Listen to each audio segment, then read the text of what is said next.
I wrote the IELTS exams twice. The first time I studied for a month and I focused on the writing section, but I got a score of 6.5. About 2 weeks later, I decided to write it again, but this time I only studied for 3 days and I was able to improve my band score in writing from 6.5 to 7.5. In this video, I will share how I was able to improve my band score from 6.5 to 7.5 in 3 days, the study materials I used, and the mistakes I made in my first exam so you avoid those mistakes. And finally, how to get a band 7 or higher in just one try. Before we get into the video, please give this video a thumbs up to show support to my channel and if this video helps you in any way. The IELTS exam is divided into 4 parts. We have the speaking, listening, reading, and writing.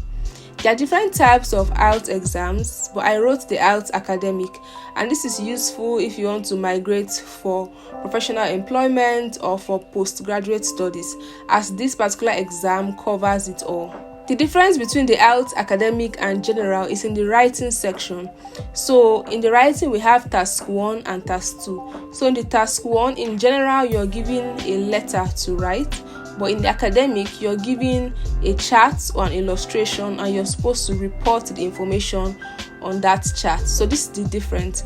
Let's discuss my study materials for the first exam and my mistakes. The first book I used was the Cambridge book for IELTS. This book is a very good resource to get topics to practice writing, but the sample answers for these writings are not good enough, as the sample answers are usually for band 6, band 6.5 or band 7. I was studying to achieve a band score of 7 or higher, and I was comparing my answers to the answers in this book that were of band 6, 6.5 or 7. So there was no way I was going to be able to get a band 7 or higher. As long as I thought I did better than the answers provided in the book, I thought I was good to go. That was a big mistake because this assessment wasn't objective and you don't allocate scores based on sentiment, which was what I was doing. Let me share a bonus tip. One of my writing questions during the exams came from this Cambridge book for IELTS. So that's why I think it's a good resource to get practice topics for the exams. But you should not assess yourself based on the practice answers that they have given, especially because they are of lower band scores. The second material I used was a website called fluently.com. I watched all their videos about task 1 and task 2. I learned everything I could from their website and from the videos. And when I applied these tips during the exams, I got a score of 6.5. This was the main resource I used to learn my writing for both task 1 and 2 for these exams, because I thought that it was sufficient and it covered everything I needed to know about the exams. The sample answers on this website did not follow the marking criteria of IELTS, and I also say they did not emphasize the importance of following the marking criteria and the different things to look out for when writing a typical band 7 or higher answer. Not to say that the content of this website wasn't helpful, it was, but it just wasn't sufficient enough to get me a band 7 or higher. Let's move to the materials and the preparatory resources that actually helped me in my second exam to get a 7.5 in writing. I watched videos from a YouTube channel called Fast Track IELTS. There's a tutor there, her name is Asia. She's really good. Her videos are very detailed. She focuses on the marking criteria, and you can also practice side by side with her in the videos and then assess yourself and ensure that you're writing appropriately. She has a lot of videos on the writing. I watched the entire playlist of the writing section on her YouTube channel and it was really helpful. This is my number 1 resource for anyone that is writing the IELTS exam. I recommend you watch videos from Fast Track IELTS. I'm going to leave the link to her YouTube channel in the description box so you can go check it out. She has good practice topics and she gives you good quality band 9 answers. So you're learning how to write with band 9 standard. So it's a very good resource. I highly recommend. Second resource is a website, and this is IELTSLease.com. I'm going to leave this in the description box also. She has good quality band 9 answers, good practice topics, quizzes, and she will teach you how to answer different types of charts, bar charts, tables, diagrams should teach you step by step tips that you can use and how you can get a good score in your writing. I really recommend this because of the different practice topics that she has and the band 9 answers that are available, and it's all for free on her website. The third resource is actually the British Council website. I didn't realize how important this was in the first exam, but when I was studying for the second exam, this was really helpful. So when you've paid for the exam, on the website you would be able to access some practice questions, some quizzes, some tutorials. Yes, there are some tutorials that will teach you how to answer different parts of the exams for each section.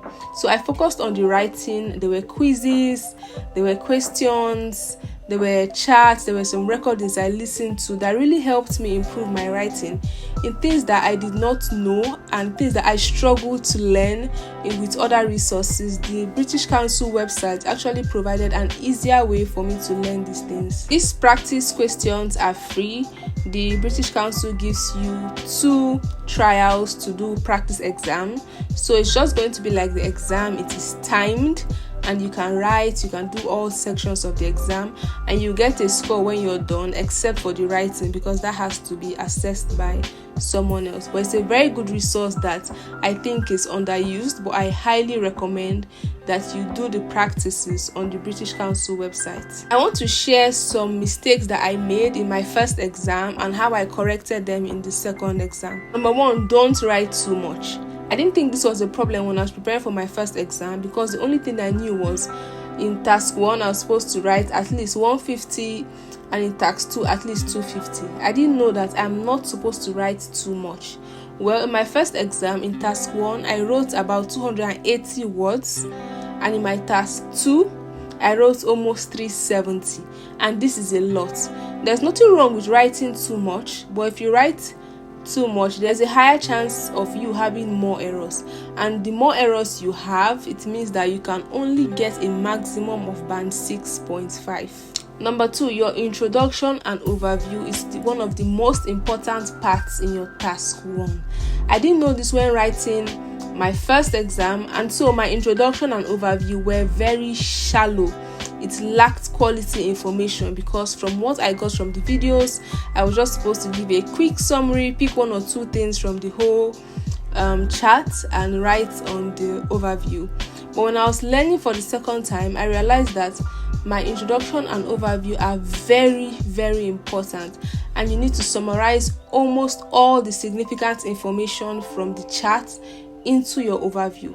It has to be very detailed, and this is why in my exam I spent 20 minutes writing just my introduction and my overview, because I had realized how important this part of the task 1 was. Don't be too detailed.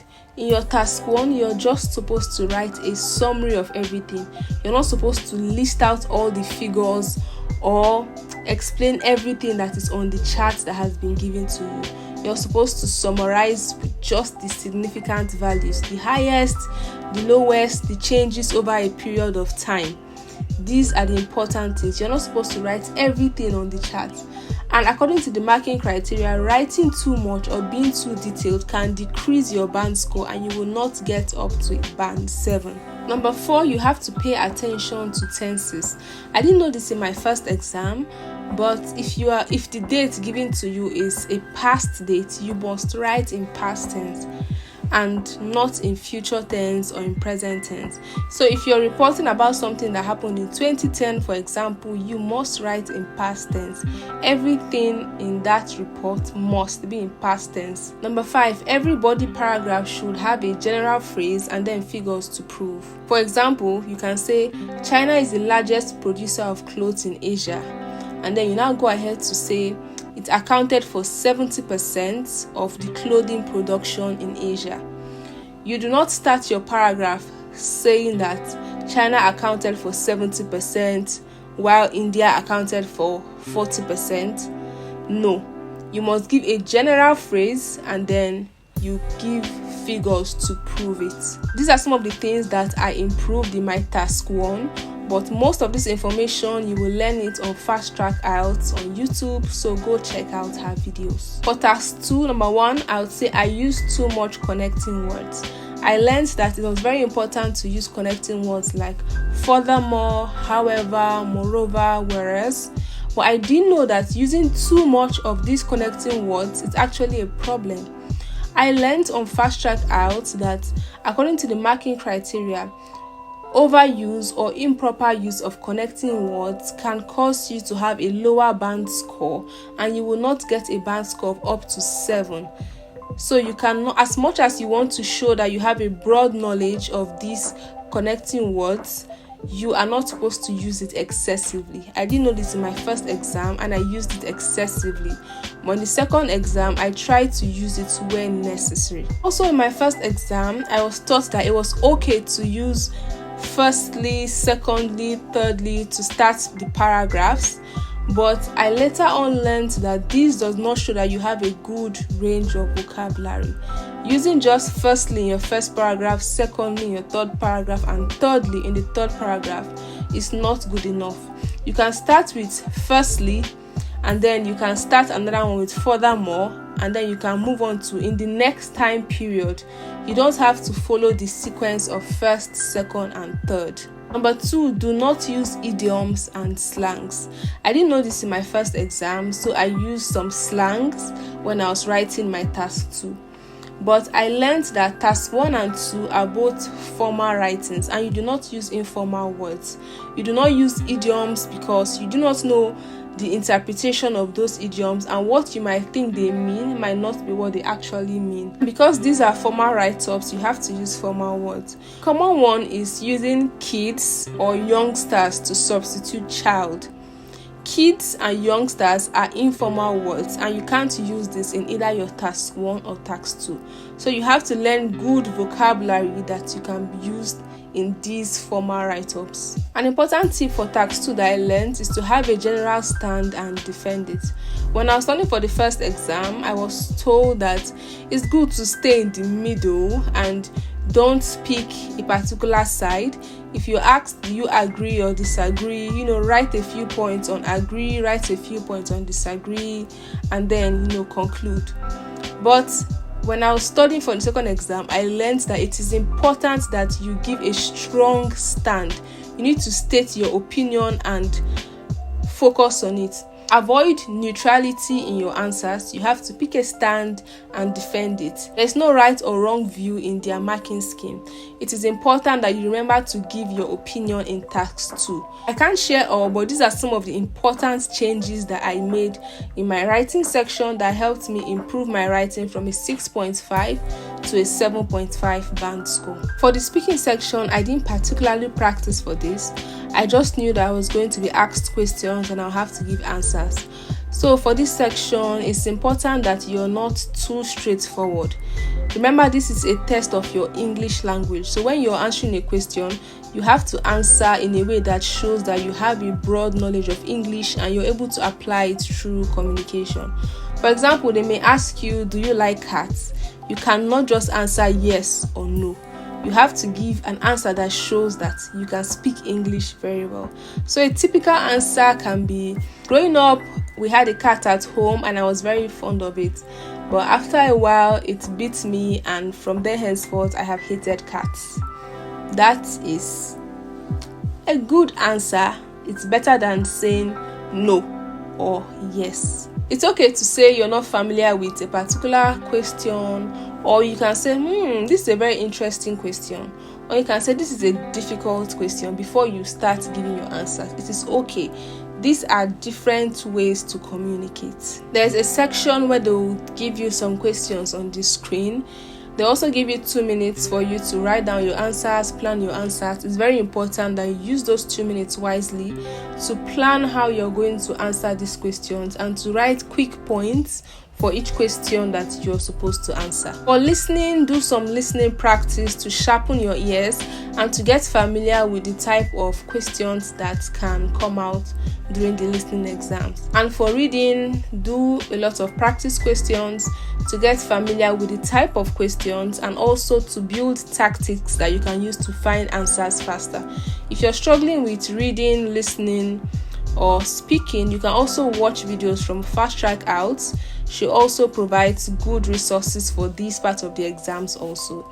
I hope this video has been helpful. Please give it a thumbs up if it has. Leave a comment if you have questions. I'm going to leave all the useful links and information in the description box so you can go check it out. I wish you all the best in your exams, and if these things help you, please come back to the comment section and let me know the outcome of your exams. I'll see you guys in my next video. Bye bye.